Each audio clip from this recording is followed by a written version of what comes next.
À 11 ans, on lui a tiré les cheveux parce qu'ils étaient trop longs. Ce jour-là était un jour comme un autre. Il passait sa journée de cours au collège, entouré de ses amis. Et à la pause déjeuner, rien ne s'est passé comme il l'avait imaginé. À la récré, un groupe de filles de sa classe s'est approché pour venir l'embêter. Elle ricanait en pointant du doigt ses cheveux bien trop longs pour un garçon. En effet, cela faisait plusieurs années maintenant qu'il les laissait pousser, pour ressembler à ses idoles professionnelles de skate qu'il admirait en secret. Aujourd'hui, il les avait jusqu'aux épaules et il se sentait fier de les porter. Mais à ce moment-là, il commençait à en douter. L'une d'entre elles, Lisa, qu'il savait qu'elle le détestait sans savoir réellement pourquoi, s'approcha de lui avec un regard mauvais. Elle leva son bras, saisit une grosse mèche de ses cheveux et tira violemment dessus. Surpris par la violence du coup et submergé par la douleur, il tomba à genoux. Lisa, elle, continuait à lui tirer les cheveux, en faisant mine de chercher à vouloir le traîner par terre pour faire rire 2 fois plus ses copines qui le traitaient de faible et de fille. Lui, se tordant de douleur et sentant ses larmes couler sur ses joues, était incapable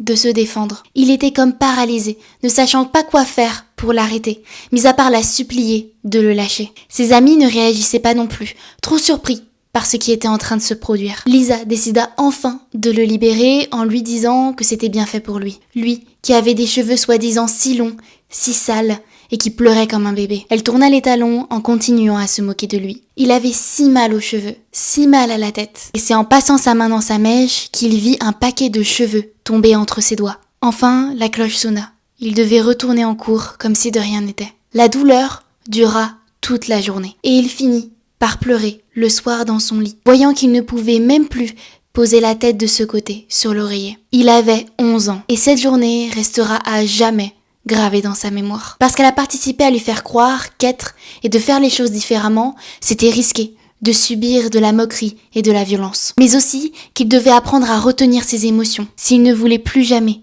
être humilié et rabaissé devant les autres.